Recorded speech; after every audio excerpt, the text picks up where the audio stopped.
बिस्मिल्लाहिर्रहमानिर्रहीम। अस्सलाम वालेकुम नाज़रीन, मैं हूं आम शहरी आरिफ हमीद भट्टी। नाज़रीन, साबिक़ वज़ीर-ए-आज़म और पाकिस्तान तहरीक इंसाफ के चेयरमैन ने मौजूदा इम्पोर्टेड हुकूमत को इस्लामाबाद लॉन्ग मार्च के अख्ताम पे बड़ा सरप्राइज देने की हिकमत अमली बना ली। आज सारा दिन उन्होंने पाकिस्तान के अपने तंजीमी ओहदेदारों से टेलीफोन पर मशावरत की और उन्होंने कहा कि हमने बहुत पुरअमन तरीके से कोशिश की कि मौजूदा हुक्मरान इम्पोर्टेड हुकूमत हमें नए इलेक्शन की साफ शफाफ की डेट दे, लेकिन अब हम पुरअमन एहतजाज से इनसे ज़बरदस्ती ये हक लेकर छोड़ेंगे। जिस पर इमरान खान ने दावा किया है 15 से 20 लाख लोग इस्लामाबाद जाएंगे और हुकूमत के पास फरार का रास्ता नहीं रहेगा।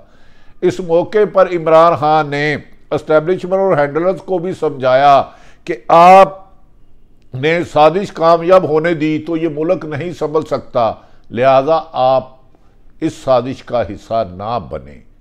याद रखें कि वो हमेशा यही कहते हैं, जबकि अदारे आइन और कानून के मुताबिक अपना किरदार अदा करने के पाबंद हैं।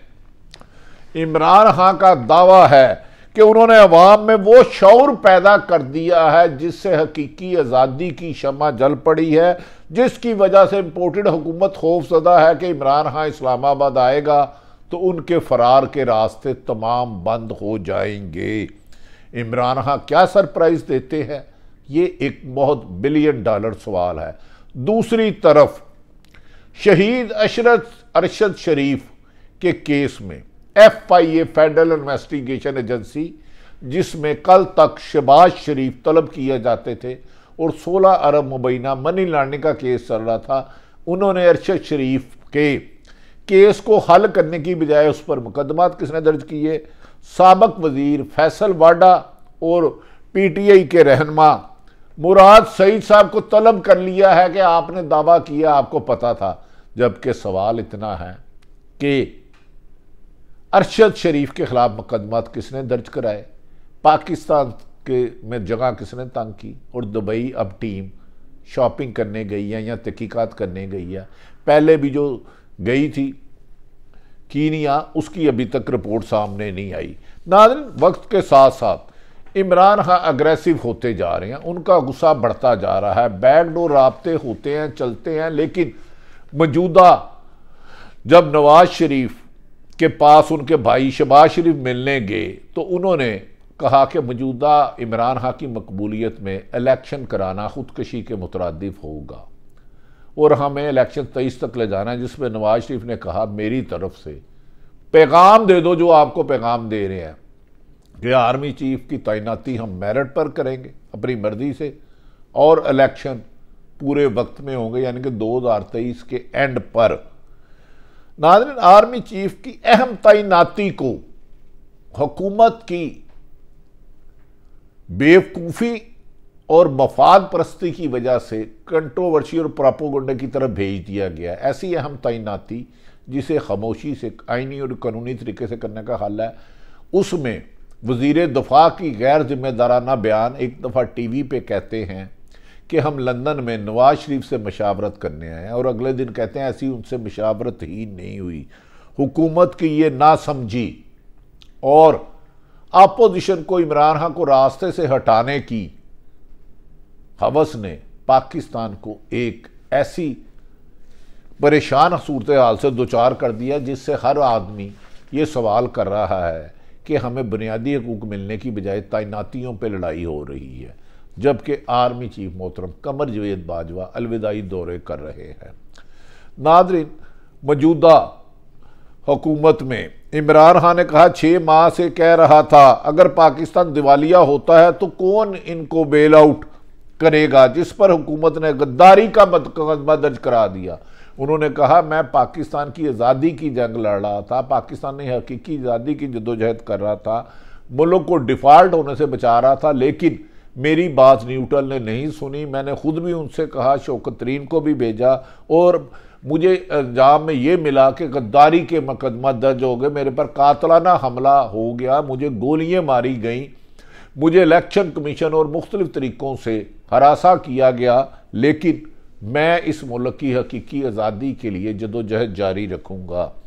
इमरान खान ने मजीद कहा कि मैंने कहा था जो भी पाकिस्तान को दिवालिये से निकालेगा वो कीमत मांगेगा, और आज भी कहता हूं कि जो भी दिवालिये से बाहर निकालेगा वो हमारे सबसे अहम असासे यानी कौमी सलामती के पीछे जाएगा। खुदा ना खास्ता ऐसा वक्त आए पाकिस्तान के एटमी असासे महफूज तरीन हाथों में, और दुनिया में जितनी भी एटमी ताकतें हैं सबसे ज़्यादा पाकिस्तान महफूज हालत में है। लेकिन इमरान खान के इस खदशे का कि उन्होंने कहा कि अमेरिका में कोई भी किसी को बग़ैर मफाद के लिए कोई एक पैनी नहीं देता। आज दुनिया भर में इम्पोर्टेड हुकूमत की बैड रेपुटेशन और करप्शन के इल्ज़ाम की वजह से कोई मुल्क इन्हें एक पैनी नहीं दे रहा। कर्जे लेने के लिए मिन्नतें कर रहे हैं और कमीशन खाते हैं। यहाँ तक कि हम तैनाती के लिए मुल्क का वज़ीर आज़म एक इश्तिहारी मुल्ज़म से मशावरत करता है। पहले तो इमरान खान ने कहा था हम जो नवाज शरीफ से मशावरत की गई है आर्मी चीफ की तैनाती पर, आज़म स्वाति और अरशद शरीफ के केस में सुप्रीम कोर्ट जाएंगे, अब देखना है कब जाते हैं। उन्होंने इस मौके पर अपनी तारीफों के पुल भी बांधे। उन्होंने कहा कि हमने माशियत की तरक्की का हदफ 6% रखा था मगर 4% रखा था मगर 6% इजाफा हुआ जो हमारी कामयाबी थी। इमरान खान ने कहा कि हमारे दौरे हुकूमत में माशियत का हदफ 6% जाना एक दुनिया का रिकॉर्ड तरीन था पाकिस्तान की तारीख का। उन्होंने कहा कि हमने बरामदात का अंदाज़ा मैक्सिमम 26 अरब रुपया लगाया था मगर 32 अरब डॉलर की बरामदत की, जो पाकिस्तान की तारीख से सबसे बड़ी कामयाबी है। नाज़रीन, इमरान खान ने कहा कि कर्जे वापस ना किए जाएंगे तो दुनिया पाकिस्तान को फंड देना बंद कर देगी। हाँ, ये कड़वा सच है कि अगर सूद दर सूद पे कब तक चलाया जाएगा। टैक्स कलेक्शन बेहतर करनी होगी, उमरा से टैक्स लेना होगा, गरीबों को उनके हकूक देने होंगे। इमरान खान ने आज अपनी मशावरत के बाद कहा कि अगर कर्जे वापस ना किए जाए तो पाकिस्तान को फंड देना बंद कर देंगे, जिससे रुपये की कदर मजीद नीचे गिरेगी। मेरे दौर में डॉलर 178 पे था, आज 230 पे चले गया है। नाज़रीन, साबिक वज़ीर आज़म ने कहा कि दुनिया अब समझती है कि पाकिस्तान की माशियत कमज़ोर हो चुकी है और खुदा ना खास्ता डिफ़ॉल्ट हुए तो पीपल्स पार्टी और नून लीग जो पिछले 40 साल से बार बार बारियाँ ले रही हैं इनके ज़िम्मेदार होंगे। इमरान का हमारे दौर में महंगाई कम थी मगर अब महंगाई भी इतनी बढ़ गई है कि आम आदमी 2 वक्त की रोटी नहीं कमा पा रहा। सरमायाकारी भी कम हो गई है और मुल्क से लोग पैसे बाहर ले जा रहे हैं। जब मुल्क के हुक्मरानों का अपने बच्चे और कारोबार बाहर होगा तो आम बंदा उन पर इन्वेस्टमेंट पाकिस्तान में क्यों करेगा। उन्होंने कहा बैरूनी ममालिक में पाकिस्तान की तरसयात भेजना भी बंद कर दी है क्योंकि इस हुकूमत की करप्शन की वजह से लोग इन पर एतमाद नहीं करते। जिस रफ्तार से हमने टैक्स वसूल कर रहे थे वो भी कम जमा होने लगा है, लोगों का इस हुकूमत पर एतमाद नहीं है। नाज़रीन, दूसरी तरफ मौजूदा हुकूमत ने एक फ़ैसला किया है कि एक तो अहम नवंबर की तैनाती पर पीपल्स पार्टी, नून लीग और नून लीग में भी 2 ग्रुप शहबाज शरीफ और हमजा शहबाज और नवाज शरीफ, आसफ अली जरदारी में सख्त इख्तलाफत पाए जा रहे हैं, जिसकी वजह से ख्वाजा आसफ ने पहले खुद कहा कि हम नवाज शरीफ से मशावरत करने गए थे, अब कहते हैं 25 और 26 तारीख को आर्मी चीफ की तैनाती का फैसला किया जाएगा, जबकि 29 को उनकी रिटायरमेंट है।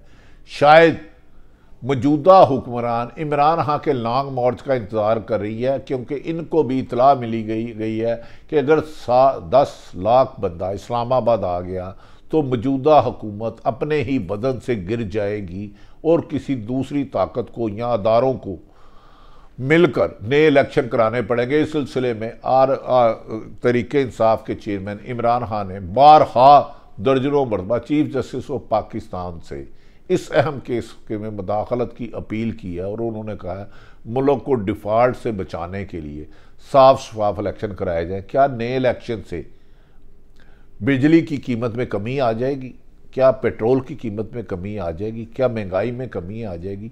ये अहम तरीन सवाल है। असल मसला इस मुल्क में आम शहरी की ज़िंदगी को बेहतर और उन्होंने हुकूक देने का है, जबकि सियासतदान लड़ाई में अपने आप को बेनकाब बेलिबास कर रहे हैं। और इमरान खान ऐसे में अगर उन्होंने माजी के सियासतदानों को छेड़ा तो उन पर गद्दारी के पर्चे से लेकर कातलाना हमला तक हो गया।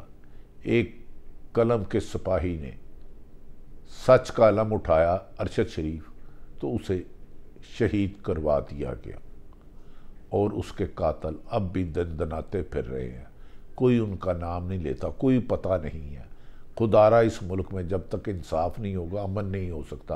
अमन नहीं होगा तो खून रेजी का खदशा है।